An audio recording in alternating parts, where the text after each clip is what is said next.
정수윤부 예배 들어오신 여러분 정말 환영합니다. 각자가 있는 그 자리에서 물론 힘들고 정말 지치겠지만 저희가 이렇게 함께 예배드리고 찬양하면서 정말 주님이 우리를 붙드심을 또 주님을 위로하심을 다시 한 번 더 느끼는 시간 됐으면 좋겠습니다. 저희가 주님 앞에 어떻게 나아가야 될지도 모르겠고 정말 어떻게 세상 속에서 살아가야 될지도 모르겠지만 같이 찬양하면서 주님 앞에 이 시간 함께 나아가 봅시다. 같이 찬양하도록 하겠습니다.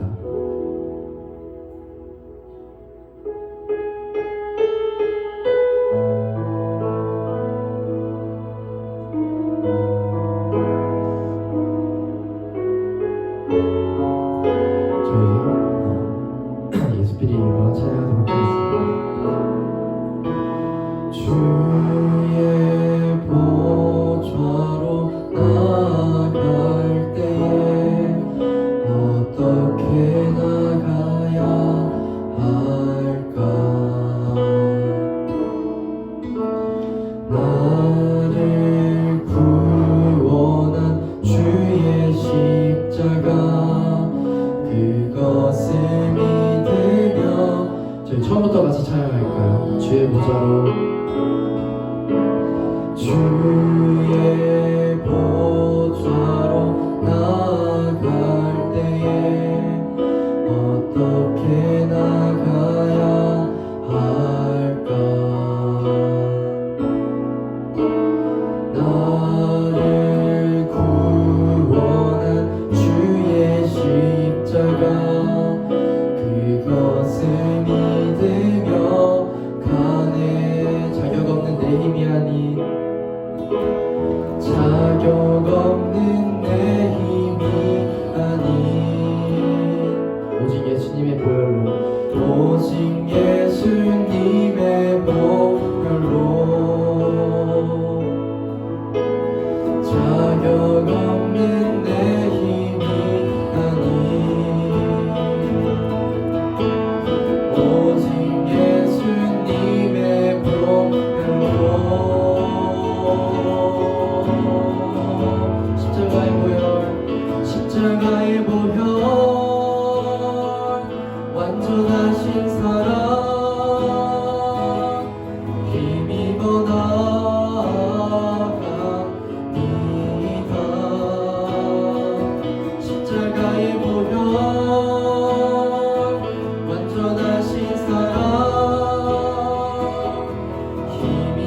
예배하 자격 없는 내 힘이 아닌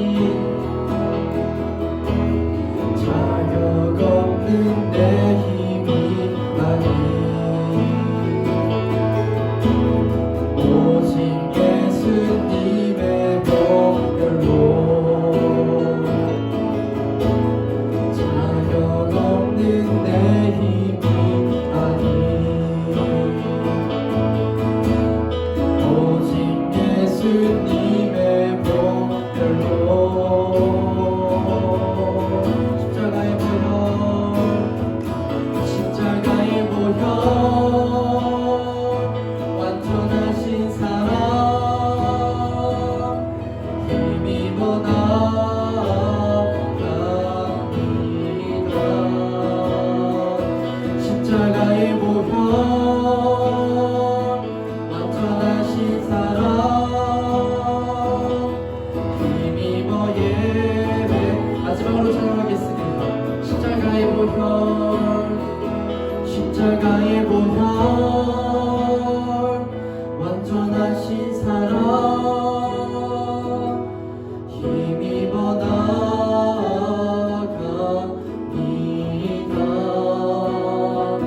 십자가의 보혈 완전하신 사랑 힘입어 예배합니다.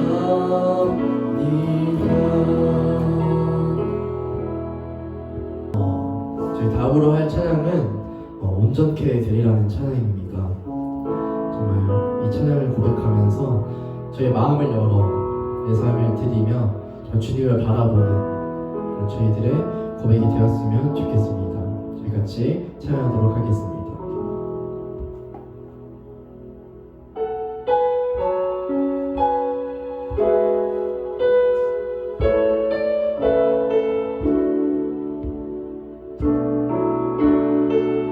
같이 찬양하도록 하겠습니다. 주 앞에 나와 제사를 드리는 마음 열어 내 삶을 드리는 주를 봅니다. 끝없는 사랑 회복시키네 처음부터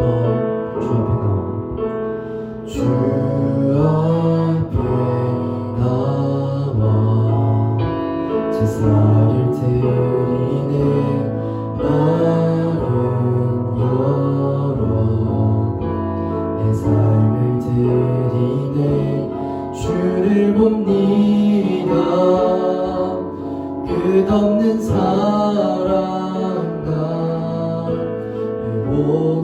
회복시키네 이제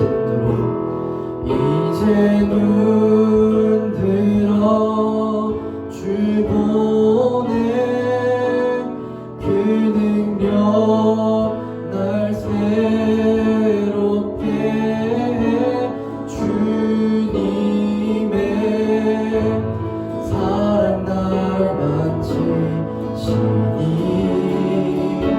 내 모든 두려움 사라지네 폭풍 속에도 주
찬양하도록 하겠습니다.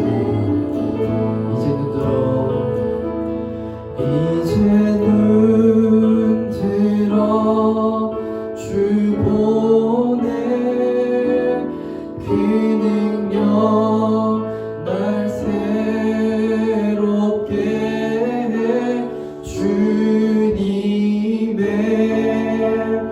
사랑 날 만지시니 내 모든 두려움 사라지네. 폭풍 속에도 주 붙들고 믿음으로 주와 건네 갈보리 언덕 넘어 그여 주 안에 온전케 되리. 주 안에 온전케 되리. 저희 시간 같이 기도하는 시간 가졌으면 좋겠습니다. 찬양 가사에 나온 것처럼 저희 마음을 열어 저희 내 삶을 저렇게 드리는 저희 청소부 친구들이 되었으면 좋겠습니다. 결국 쉽지 않은 고백이지만 저희 삶을 저 앞에 드리고 주님 앞에 저희 모든 것을 내어드리는 청소부 친구들이 되었으면 좋겠습니다. 같이 기도하도록 하겠습니다. 기도하겠습니다. 아버지 감사합니다. 주님 이렇게 진짜 떨어져 있는 자리에서 이렇게 예배드리고 있지만 참 마음을 모아서 주님 먼저 나아갑니다. 그 마음 정말 주님 앞에 내 삶을 드리겠다는 그런 고백과 그 마음가짐을 가지고 정말 청소하는 친구들이 정말 주님 앞으로 한 발자국 더 이제 나아가는 그 친구들이 될 수 있도록 기도하겠습니다. 이번 주 설교가 도착했네. 같이 보실까요? 갈라디아서 2장 17절에서 21절. 영향력을 주는 것은 무엇이에요? 부모님, 친구, 오락, 꿈, 돈, 쉼, 대입, 행복, 외모, 성공, 그 외에 다양한 무엇인가의 영향을 받으며 살아가고 있을 거예요. 그로 인해 여러분들의 생각과 마음, 그리고 어떤 결정을 내리는 데 있어서 그것들은 상당히 중요한 기준이 됩니다. 그런데 누군가는 무엇인가의 영향을 받으며 살아가고 있지 않다고 말할 수 있어요.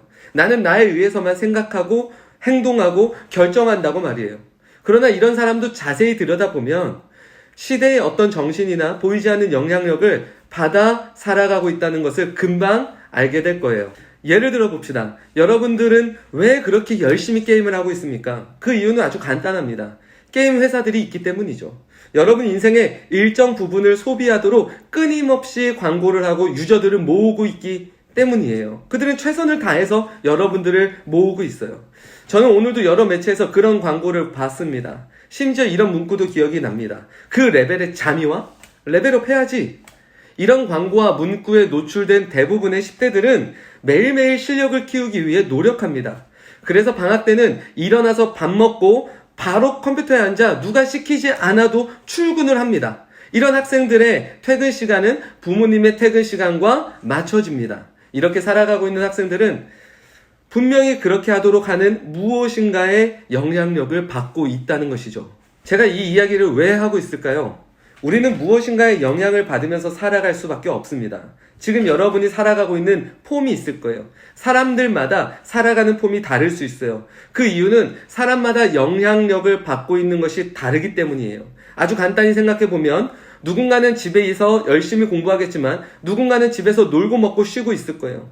공부하는 사람은 누군가에 의해 아니면 무엇에 의해 집에서도 공부를 해야겠다고 영향을 받았기 때문이에요. 반대로 집에서 놀고 먹고 쉬는 폼을 갖고 있는 사람은 특별히 제 딸이 그렇습니다. 간혹 제가 이제 그만 방에 들어가서 책 좀 읽고 공부 좀 해 라고 말하면 아이들은 저에게 왜? 어릴 때는 무조건 잘 먹고 잘 놀고 잘 자면 된다고 했는데? 이런 식으로 말합니다. 즉 무엇에 의해 영향을 받았기 때문에 이렇게 말하고 있는 것이죠. 지금 제가 여러분들에게 예를 들어 설명한 것은 아주 간단한 것들입니다. 한 가지 확실하게 말씀드리고 싶은 것은 우리의 모든 선택과 행동 뒤에는 그것을 하게끔 하는 힘이 있다는 사실이고 그것을 우리는 영향력이라고 부릅니다. 이렇게까지 말씀을 드리는데 중간에 나가시는 분들은 없겠죠? 요즘 예배는 중간에 멈추기도 하고 마음에 안 들면 나갈 수도 있습니다. 끝까지 할 수 있기를 바랍니다. 이제 본격적으로 조금 어려운 이야기를 해봅시다. 지금 우리에게 영향력을 주고 있는 것은 크게 두 가지입니다. 그중 첫 번째가 포스트 모더니즘입니다. 포스트 모더니즘을 들어본 학생들도 있겠지만 아직 들어보지 못한 그리고 처음 들어보는 학생들도 있을 거예요. 그렇게 어렵지 않으니 끝까지 잘 들어보세요. 포스트 모더니즘은 그것을 무엇이라고 말하는 순간 그것은 더 이상 포스트 모더니즘이 아니에요. 포스트 모더니즘은 순수한 형태를 갖고 있지 않습니다. 구체적인 모양이 있다기보다 우리의 어떤 결정과 우리의 어떤 행동들을 하는 데 있어서 영향력을 주는 그 무엇이에요. 지금부터 제 멘토 팀 켈러 목사님의 도움을 받아 포스트 모더니즘에 관해 설명을 드리려고 합니다. 포스트 모더니즘에 대해 알기 위해서는 그 이전으로 올라가 봐야 합니다. 포스트 모더니즘 이전에는 인생이란 무엇입니까? 무엇이 가장 중요합니까? 라고 묻는다면 그 대답은 선하고 도덕적인 사람이 되는 것이라고 합니다. 그래서 나를 위해 사는 것보다 가족을 위해서, 나라를 위해서, 타인을 위해서 살아가는 것이 인생의 진짜 중요한 의미야 라고 말합니다. 이런 생각에는 종교적인 생각과 개념이 자리 잡고 있는데 바로 도덕적 진리가 그 중심에 있죠. 그 도덕적 진리라는 것은 여러분들도 이미 다 경험하고 있고 알고 있는 것들이에요. 그것은 내 인생 바깥에 있지만 내가 존중해야 되는 그것이에요. 그것대로 내가 살지 못하면 나는 죄책감을 느끼게 되고 부끄러움을 느끼게 돼요. 내가 그런 기준에 따라 살지 못했을 때 느끼는 감정들이죠. 당시 사람들은 이런 의미 있는 인생을 살아낸다면 그 뒤에는 반드시 더 좋은 곳이 있을 거야 라고까지 생각을 했어요. 우리나라도 불과 얼마 전까지는 이런 시대에 있었습니다. 어린 시절 부모님은 착하게 살아라, 나보다 남을 위해 살아라, 도덕적으로 살아라 이런 말씀을 가장 많이 하셨어요. 그래서 저도 착한 사람이 되기 위해 노력했어요. 선한 사람이 되는 것이 공부를 잘하는 것보다 돈을 잘 버는 직장에 들어가는 것보다 내가 인기가 많아지는 것보다 더 의미 있고 중요한 것이라고 생각을 했습니다. 이런 생각이 신앙생활에까지 영향을 주다 보니 제 10대 시절 청소년부 예배가 5시였는데 5시였다면 1시쯤에 미리 와서 교회 화장실과 로비와 복도를 쓸고 닦고 그랬습니다. 이게 나쁘다는 것이 아니에요. 다만 그 방향 자체가 아쉬웠다라는 것이죠. 그렇게 하면 하나님께서 나를 더 기뻐하실 거야. 나는 하나님 앞에 더 괜찮은 사람이 될 거야. 천국에서 내 집이 벽돌이 아니라 금으로 지어져 있을 거야 라는 생각을 했습니다. 우리의 모든 헌신과 섬김은 무엇인가의 수단이 되어서는 안 됩니다. 그 자체로 목적이 되어야 합니다. 하나님의 은혜를 알기에 그로부터 자연스러운 반응으로 나타나는 것이 헌신과 섬김입니다. 같은 행동도 그 동기에 있어 매우 큰 차이가 있을 수 있습니다. 이제 포스트 모던 세계에서는 인생이라는 것이 무엇입니까? 무엇이 가장 중요합니까? 라고 묻는다면 그들에게 가장 중요한 것은 선해지는 것이 아니라 누군가가 나에게 선을 규정해 주는 것이 아니라 남을 위해서 사는 것도 아니라 내 스스로가 자유로워지는 것이야 라고 말합니다. 나 자신에 대해 자유로워지는 것을 인생의 가장 중요한 의미라고 말하죠. 무엇을 지키고 싸우며 살아가는 것보다 나의 갈망과 욕구를 채우는 것이 인생에서 가장 중요한 것이라고 말합니다. 포스트 모더니즘의 이런 영향력은 광고, 음악, 영화, SNS 등을 통해서 매일같이 우리에게 다가옵니다. 지금도 여러분들은 그 영향력을 계속해서 받고 있는 것이죠. 그래서 이전과는 다른 무엇인가가 우리의 생각과 마음에 들어오기 시작하고 그들은 그것을 계속 우리에게 제공하고 있습니다. 그리고 그것은 크게 4가지로 우리를 행동하게 만듭니다. 이 4가지에 대해서 정리를 해보겠습니다. 첫 번째, 당신은 당신 자신에 대해 진실해야 합니다. 두 번째, 당신은 마침내 당신이 행복해지도록 해야 합니다. 세 번째, 당신이 다른 누군가에게 상처 주지 않는 한 당신은 당신이 원하는 대로 살 수 있습니다. 네 번째, 그리고 누구도 다른 사람에게 어떻게 살아야 되는지에 대해 이야기할 권리가 없습니다. 지금 제가 포스트 모더니즘에 대해서 설명한 것들은 팀 켈러 목사님께서 이미 한국에 오셨을 때 포스트 모더니즘에서 강연했던 내용들입니다. 어떻습니까? 우리 모두가 포스트 모더니즘에 살아간다고 말하기는 어렵지만 우리는 이런 영향력과 시대의 거대 흐름을 파악하지 못하고 살아갈 수 있으며 파악하고 있더라도 암묵적으로 거기에 대해서 동의하고 그 영향력대로 여러분들은 지금 살아갈 수 있다라는 생각을 해봤으면 좋겠어요. 그 결과 당신의 인생에서 예수님을 이전보다 훨씬 더 필요로 하지 않게 된 것입니다. 오늘 본문을 이야기하기 전에 이렇게 긴 이야기를 왜 하고 있을까요? 우리 안에 포스트 모더니즘의 영향력으로 가득 채워져 있다면 하나님의 말씀 앞에 나아가기가 어렵기 때문입니다. 또는 복음을 들어도 우리 삶의 변화로 나타나지 않을 수 있기 때문이에요. 특별히 오늘 본문은 복음으로 인한 변화의 내용이 나옵니다. 여러분들 깊은 곳에 자리 잡고 있는 여러분들에게 가장 큰 영향력을 주고 있는 그것의 실체가 드러나지고 그것이 해체되고 거기에 복음이 자리 잡을 수 있는 좋은 시간이 되기를 바랍니다. 바울은 우리가 믿음으로 좋은 사람이 되는 것을 가장 좋은 것이라고 소개하고 있습니다. 그럼에도 오늘날 여러분들에게 이것이 가장 좋은 것이라고 느껴지지 않고 관심조차 없다면 이것은 내 인생에서 이것보다 더 중요한 것들이 있다고 생각하기 때문이에요. 여기서 저는 여러분들에게 한 가지 부탁을 드리려고 합니다. 내가 관심 있는 것을 중요하게 생각하는 것보다 중요한 것을 관심 갖는 것을 좀 더 해볼 수 있기를 바랍니다. 바울은 19절에서 율법에 대해 죽었다고 말합니다. 그 의미는 우리가 좋은 사람이 되는 데 있어 율법은 조건이 되지 못한다라는 뜻이에요. 여러분이 무엇을 잘해서 또는 무엇을 잘 못해서 그거에 따라 좋은 사람이 되고 안 되고가 결정되는 것이 아닙니다. 그렇다고 해서 우리가 믿음으로 좋은 사람이 되었다고 하더라도 하나님의 법을 아예 지키지 않고 살아도 된다 이런 뜻은 아니에요. 이렇게 생각해 봅시다. 여러분들이 정말 좋아하는 사람이 있어요. 그 사람에게 여러분들은 무엇이든 하지 않겠어요? 그러다 보니까 이 사람도 이제 나를 좋아하게 됐어요. 서로 좋아하게 됐으니까 그러면 이제 연애를 한다고 합시다. 그럼 그 이후로 그 사람에게 이제까지 내가 했던 것과는 다르게 행동을 할까요? 그런 사람을 만나면 여러분들의 인생은 매우 심각해질 수 있습니다. 오히려 나의 마음을 알아주고 받아준 그 사람에게 고맙기에 이제까지 했던 것보다 더 잘해야 되는 것이 정상 아니겠어요?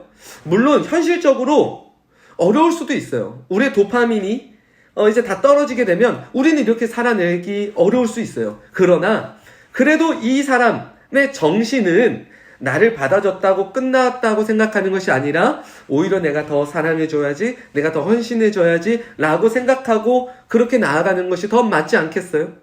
우리가 그리스도를 믿음으로 좋은 사람이 되는 것은 이와 같아요. 그분의 법을 지키지 않고 이제 나는 마음대로 살 거야 라고 하는 것이 아니라 이제는 오히려 나에게 이 좋은 것들을 주셨으니 내가 이제 정말 감사해서 내가 더 잘하게 살 거야. 내가 정말 멋있게 살아갈 거야. 라고 마음을 먹게 되는 것이죠. 우리는 율법의 시대를 살아가고 있지 않아 이 부분에 대해 이해가 안 될 수 있어요. 하지만 신약 이전의 사람들은 율법 시대를 살아갔던 사람들입니다. 이 사람들은 그 시대의 정신과 흐름에 상당한 영향을 받을 수밖에 없습니다. 율법 시대를 살아갔던 이 사람들은 무엇을 지키고 이루는 것을 통해 그 사람의 인생이 의미 있고 좋은 사람이 될 수 있다라고 믿었어요. 그리고 그렇게 생각했어요. 그런데 그렇게 지키고 이루는 것을 하면 할수록 자신의 한계와 자신의 내면 깊숙한 곳에는 여전히 자신이 좋지 않은 나의 안에 나쁜 어떤 죄들이 있다라는 것을 알게 됐고 그것은 결코 내가 무엇을 이루고 지키는 것을 통해서 해결할 수 없다라고 깨닫기 시작했어요. 여러분들도 인생의 의미와 자신의 존재에 있어 중요하다고 하는 것은 무엇인가가 있을 거예요. 그것을 하는 것이 가장 중요하다고 생각해서 모든 결정과 행동들을 하고 있는 겁니다. 그 무엇인가가 여러분들에게 상당한 영향력을 주고 있을 거예요. 그것은 친구, 오락, 꿈, 돈, 쉼, 대입, 외모, 행복, 성공, 자유, 이기심 등 수많은 것들이 있을 수 있어요. 이것들은 여러분들로 하여금 무엇인가를 하게 만드는 힘을 갖고 있을 거예요. 그러나 성경은 우리에게 가장 중요하다고 하는 무엇인가가 우리를 결코 좋은 사람과 좋은 인생으로 만들어주지 않는다라고 말을 합니다. 오히려 그것들로 내 인생을 포장할 수는 있지만 우리 마음 깊은 곳에 있는 나쁜 모습들, 우리 어떤 죄들, 이것들을 해결해 줄 수 없다라고 말을 해요. 그렇기 때문에 성경은 우리 인생과 우리에게 가장 중요한 분을 예수 그리스도로 소개하고 있습니다. 그분을 믿음으로 우리의 존재와 인생은 궁극적으로 좋아질 수 있는데 이것을 의롭게 된다라고 기독교에서는 이야기를 하는 거예요. 우리는 의롭게 되는 거에 관심이 없을 수 있어요. 아니면 의롭게 되는 것을 중요하게 생각하지 않을 수 있습니다. 그런데 이러한 생각이 최소한 포스트 모더니즘으로 인한 것일 수도 있겠다라는 생각을 해볼 수 있었으면 좋겠어요. 오늘 설교에서 이 모든 것을 뒤집을 수 있을까요? 저는 그런 믿음이 없습니다. 여러분들 깊은 곳까지, 여러분들 내면의 그 깊은 곳까지 침투해 있는 이 시대의 정신과 흐름을 바꾸고 그 자리에 복음이 들어가기를 간절히 원하고 소망하지만 저는 자신이 없습니다. 다만 오늘도 성령님께서는 저의 어떠한 실력으로 일하시지 않고 그분의 의지와 그분의 능력으로 여러분들에게 일하실 것을 저는 믿습니다. 이제 우리는 20절과 21절을 보며 마무리하려고 합니다. 함께 읽어봅시다. 내가 그리스도와 함께 십자가에 못 박혔나니 그런즉 이제는 내가 사는 것이 아니요 오직 내 안에 그리스도께서 사시는 것이라. 이제 내가 육체 가운데 사는 것은 나를 사랑하사 나를 위하여 자기 자신을 버리신 하나님의 아들을 믿는 믿음 안에서 사는 것이라. 내가 하나님의 은혜를 패하지 아니하노니 만일 의롭게 되는 것이 율법으로 말미암으면 그리스도께서 헛되이 죽으셨느니라. 이 시대는 여러분들이 원하는 대로 살아가는 것과 누구도 여러분에게 무엇을 강요할 권리가 없다고 말합니다. 그래서 내가 행복할 수 있는 대로 사는 것이 인생의 가장 중요한 것이라 생각할 수 있고 그렇게 살아가고 있을지 모릅니다. 하지만 성경에서는 내가 그리스도와 함께 십자가에 못 박혔다라고 고백합니다. 나를 십자가에 못 박았다라는 것이 무슨 의미일까요? 그 다음 내용에 나와 있어요. 20절이죠. 이제는 내가 사는 것이 아니요 오직 내 안에 그리스도께서 사시는 것이라. 바로 이것입니다. 우리 안에 그리스도가 사시는 것입니다. 사람은 누구와 사느냐에 따라 맞춰지고 그 영향력을 받으며 살아가게 됩니다. 이제까지 여러분들은 누구 또는 무엇과 함께 살아가고 있었습니까? 이제까지 여러분들은 무엇에 가장 많은 영향력을 받으며 살아가고 있었습니까?